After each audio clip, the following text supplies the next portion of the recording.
Salut tout le monde, j'espère que vous allez bien. Aujourd'hui, pour rassasier votre besoin en horreur et en étrange, je vous ai réservé non pas 3, mais 5 traits d'horreur bien creepy et bien mystérieux.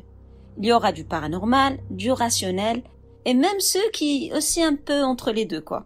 Alors, si vous aimez les histoires étranges, mystérieuses, horrifiques, mais surtout incroyables mais vraies, n'hésitez pas à lâcher un joli pouce bleu, à vous abonner à la chaîne, à me laisser un commentaire et partager la vidéo, car ça m'encourage à continuer de poster en sachant que mon contenu plaît, mais en plus, ça me permet de me frayer un tout petit chemin dans le référencement YouTube. Ça coûte rien et ça fait vraiment plaisir, quoi. Bref, on est parti pour les traits d'aujourd'hui. Moi, c'est Gaïa et je vous souhaite la bienvenue dans un nouvel épisode de Horror Gaïa.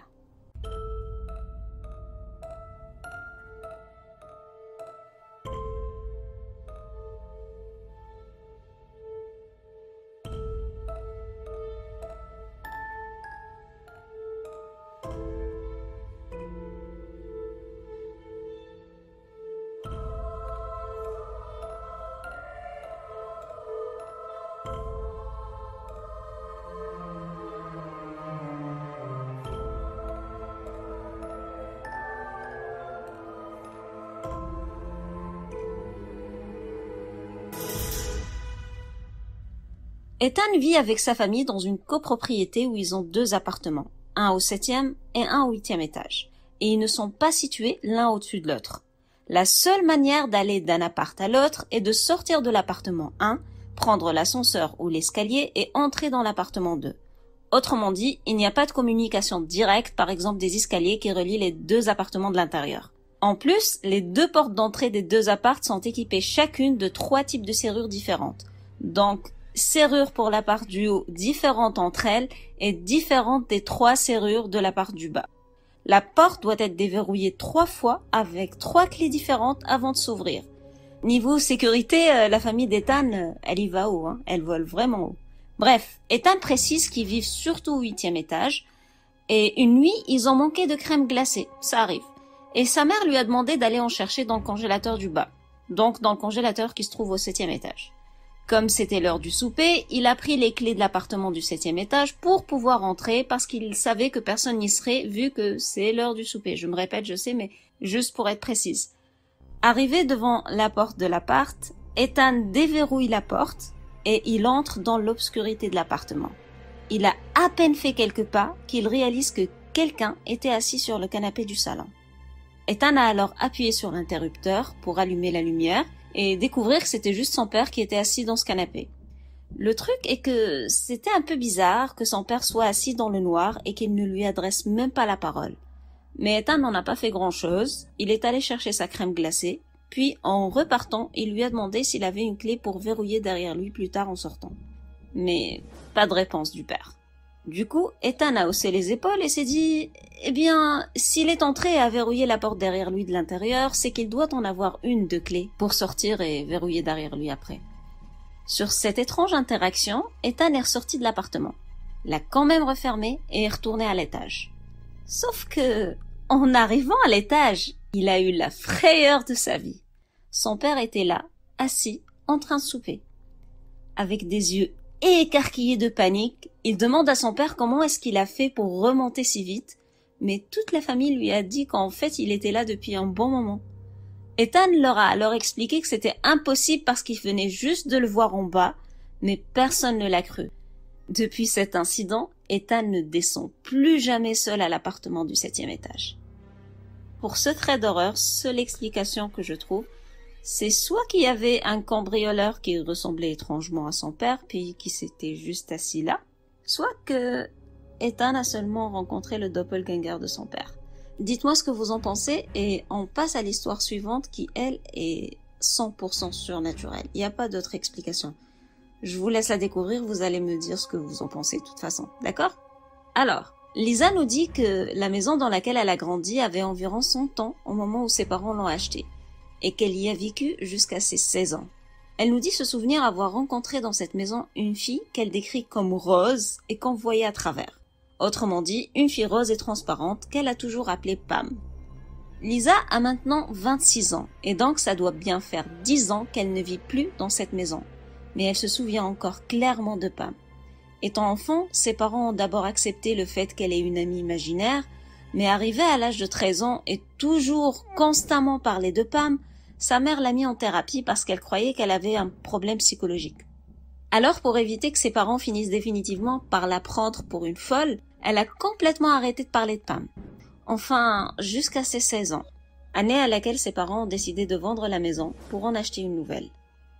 Seulement 2 semaines avant le déménagement prévu, alors que Lisa dormait dans sa chambre, elle a été réveillée par Pam. Puis là, c'est juste pour être clair, c'était la nuit. Elle dormait dans sa chambre pendant la nuit. Pam se tenait debout dans l'embrasure de la porte et pointait du doigt vers la salle de bain qui était de l'autre côté du couloir. En même temps, elle disait à Lisa « Regarde ma mère ». Quand Lisa a regardé vers la direction pointée par Pam, elle a eu une vision d'horreur. Une femme était pendue à un cordon du luminaire dans la salle de bain. Elle portait une robe grise et des bottines noires. Et au vu du corps, elle avait l'air d'avoir été là depuis un certain temps. Lisa était figée de terreur quand tout d'un coup une bottine a glissé du pied droit de la femme et l'a brusquement sortie de sa stupeur. Elle a alors couru à la chambre de ses parents pour leur dire ce qui s'était passé. En l'écoutant, le regard de sa mère exprimait une déception parce qu'il s'agissait à nouveau de Pam. Du coup, Lisa lui a dit que c'était probablement juste un mauvais rêve et est retournée à sa chambre. Quelques soirs plus tard, alors que Lisa dormait dans sa chambre, elle a rêvé qu'elle s'était réveillée dans sa chambre et qu'elle entendait des pleurs en provenance de la salle de bain. Elle est sortie du lit et est allée voir ce qui se passait à la salle de bain. Lisa se tenait dans l'entrée de sa chambre et avait une vision claire sur ce qui se passait dans la salle de bain. Cette même femme qui était pendue au luminaire l'autre soir était cette fois-ci en train de sangloter en maintenant une petite fille qui ne bougeait pas sous l'eau dans la baignoire. À la vue de cette scène, Lisa a réalisé que la petite fille était Pam, la petite fille rose transparente qu'elle avait vue toute sa vie. Lisa s'est immédiatement réveillée en pleurs. Elle pleurait d'une manière incontrôlable. Elle a encore une fois couru se réfugier dans la chambre de ses parents et, comme ferait un enfant de 5 ans, elle a sauté sur le lit avec sa mère. Elle spécifie que son père travaillait de nuit à l'époque, donc il n'était pas à la maison. Elle a raconté à sa mère ce qui venait d'arriver et elle était tellement paniquée que sa mère essayait seulement de la calmer. Au même moment, Pam est entrée dans la chambre, ce qui a fait encore plus paniquer Lisa, qui a juste chuchoté à sa mère, avec une mâchoire tremblante de terreur. « Oh mon Dieu, maman, elle est ici !» avant de tirer les couvertures jusqu'à son cou, en fixant sa mère d'un air terrifié. La scène était si invraisemblable et intense que la mère de Lisa était sans voix. À ce moment, Pam, qui n'avait jamais touché Lisa auparavant, est montée lentement sur le côté du lit et a commencé à la pousser vers sa mère. Lisa, complètement terrorisée, n'arrêtait pas de pleurer en criant « Arrête de me toucher !» Et sa mère, qui, elle, était poussée vers l'autre côté du lit, lui répondait « Mais je ne te touche pas !»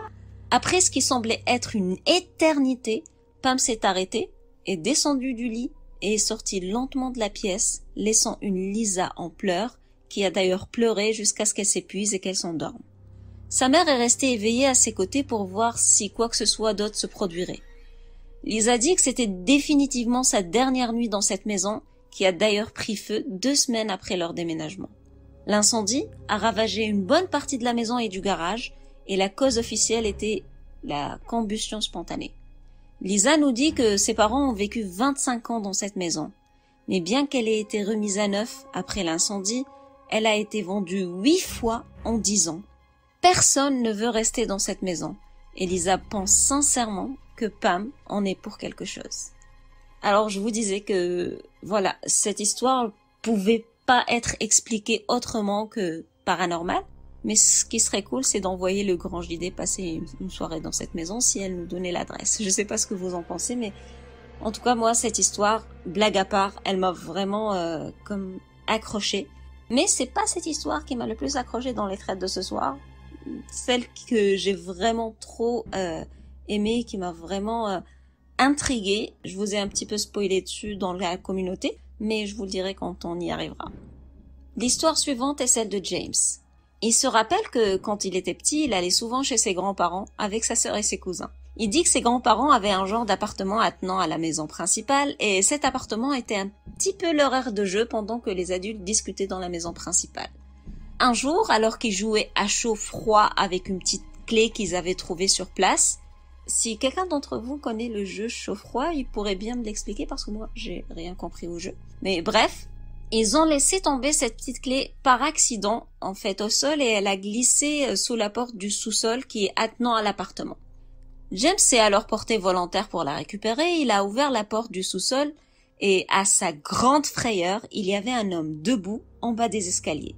C'était un parfait inconnu qui semblait tenir un tas de choses dans les bras, comme s'il y avait un moment en fait qu'il était là.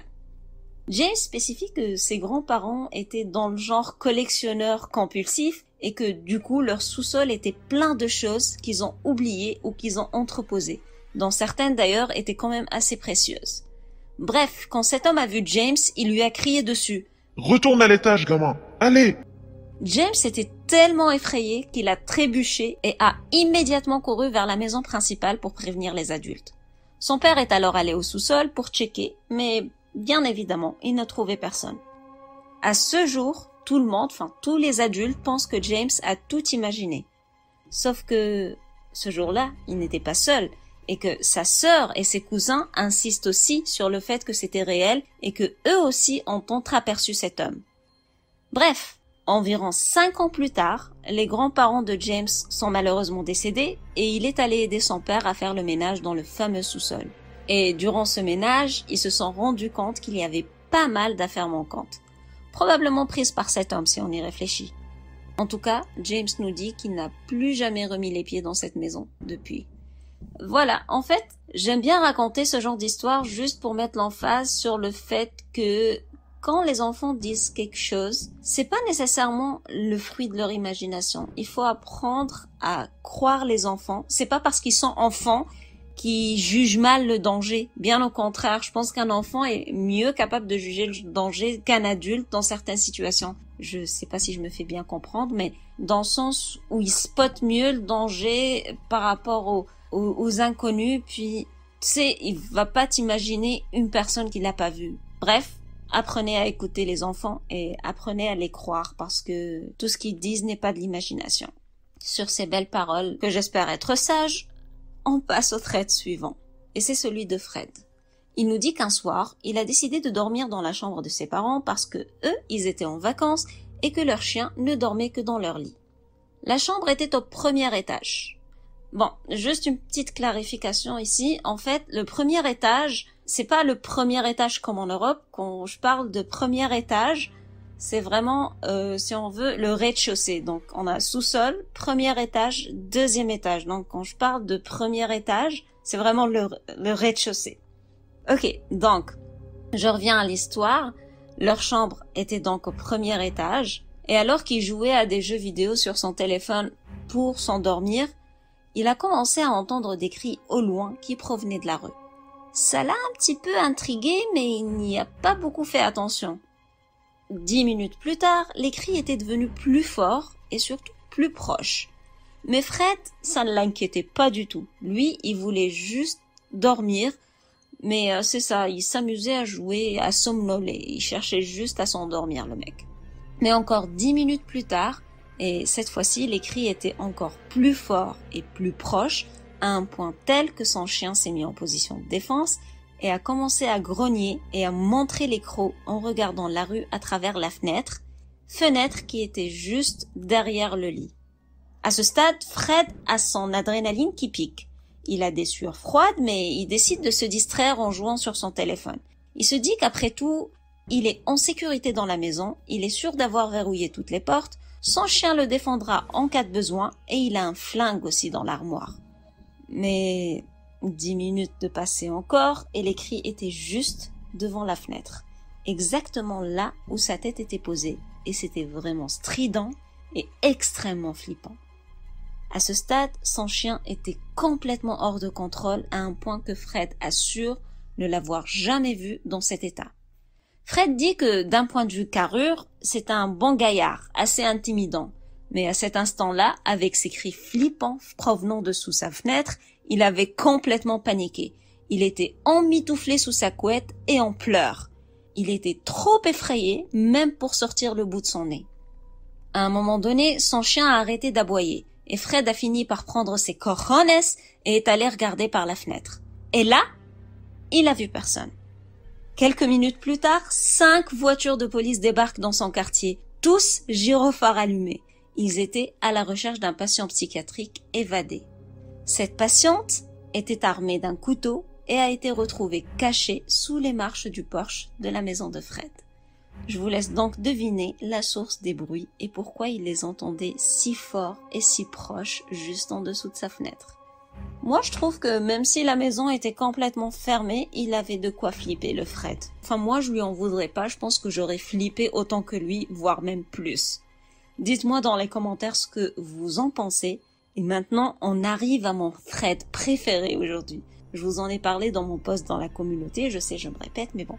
Écoutez bien et dites-moi ce que vous en pensez parce que moi, il m'a juste scotché, j'ai pas pu l'expliquer, donc j'attends vraiment vos commentaires dessus. Alors qu'il était à l'université, Nathan sortait avec une fille qui vivait à 3 heures de chez lui. Ils alternaient les week-ends pour se voir, c'est-à-dire un week-end il va la voir et celui d'après c'est elle qui venait.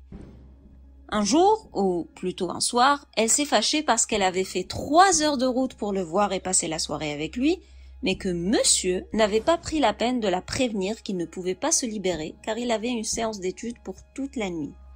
La pauvre, elle le texte une fois arrivée devant chez lui et c'est là qu'il lui dit qu'il est désolé mais il peut pas passer la soirée avec elle. Du coup, elle lui répond en texto qu'elle retournait chez elle. Le problème, c'est qu'après ce dernier texto, Nathan n'a plus jamais entendu parler d'elle. Il dit qu'après cette bourde qu'il a faite, il avait passé 3 jours à lui envoyer des SMS pour s'assurer qu'elle allait bien. Mais très rapidement, ces messages ont commencé à lui être retournés parce que le numéro du destinataire était introuvable. Alors, il a décidé de lui rendre ses affaires qu'elle a cumulées dans son appart. Il les a rassemblées et les lui a envoyées par colis postal. Mais après quelques jours, son colis lui a été retourné car il n'y a pas d'adresse de réexpédition. C'est-à-dire que le destinataire, ici, la destinataire n'habite plus à cette adresse et n'a pas laissé d'adresse de suivi pour ses envois postaux. Du coup, la poste renvoie le colis aux expéditeurs. Nathan a aussi regardé du côté du compte de messagerie instantanée qu'il connaissait mais qu'il n'avait jamais utilisé pour communiquer avec elle, mais de toute façon, elle était déconnectée. Et si ce n'était pas assez chelou comme situation, attendez d'entendre la suite. Nathan a alors appelé la ligne fixe de l'appartement de sa petite amie, et la personne qui lui a répondu n'était bien sûr pas sa petite amie. On s'y attend un peu à ce stade, et Nathan aussi, puisqu'elle habitait avec 3 colocs. Mais le truc, c'est que la personne qui lui a répondu n'était apparemment pas l'une des colocataires, et elle lui a annoncé que les gens qui vivaient dans cet appart avaient déménagé et n'avaient laissé ni numéro ni adresse pour les joindre. À ce stade, Nathan était vraiment flippé. Et il a fini par demander à des amis qui travaillaient dans l'administration de son université de contacter l'université de sa copine ou whatever pour avoir des nouvelles. À ce stade, il voulait juste s'assurer qu'elle était bien en vie, quoi. Le truc qui est encore plus flippant est que la fac où elle était inscrite n'avait aucune trace d'elle. Vous avez saisi le truc, j'espère. La fac n'a aucune inscription d'une étudiante au nom de cette fille. Encore plus, la plaque d'immatriculation de sa voiture n'était immatriculée par personne. Tous leurs amis communs ne l'ont jamais revue depuis cette soirée-là. Cette fille était un fucking fantôme. À ce stade, on est dans la légitimité en fait si on se demande qui est-ce qu'elle était vraiment, quoi. En tout cas, Nathan a fini par appeler la police et aucun accident de voiture impliquant un individu dont la description correspondait à celle de sa petite amie n'a été reporté ni sur le tronçon de route entre leurs 2 facs, ni sur aucun autre tronçon de route sous la juridiction policière concernée, et ce, sur 2 semaines depuis le soir de sa disparition. Nathan n'a pas pu demander au-delà de cette période parce qu'à ce moment-là, elle était déjà portée disparue et la police ne lui communiquerait pas d'infos car il n'était pas un membre de la famille. À ce jour, Nathan n'a absolument aucune idée de ce qui a pu arriver à cette fille ou qui était cette fille en réalité du coup. Il se demande qu'est-ce qui a fait qu'elle a flippé au point de disparaître de la surface de la Terre. Est-ce que c'était lui? Est-ce qu'il aurait fait quelque chose qui lui aurait fait si peur? Vu d'ici, puisqu'on n'a que son point de vue, ça semble hautement improbable. Autre question, est-ce qu'elle a fait une mauvaise rencontre qui lui a coûté la vie? Ou peut-être qu'elle a fait une mauvaise rencontre dans le genre elle est tombée sur un trafic où elle a vu quelque chose qu'elle devait pas voir et elle a été du coup mise sous le programme de protection des témoins. Possible, non? Après tout, ce soir-là, elle était rentrée toute seule tard la nuit sur 3 heures de route. Les possibilités de rencontres incongrues sont énormes, non?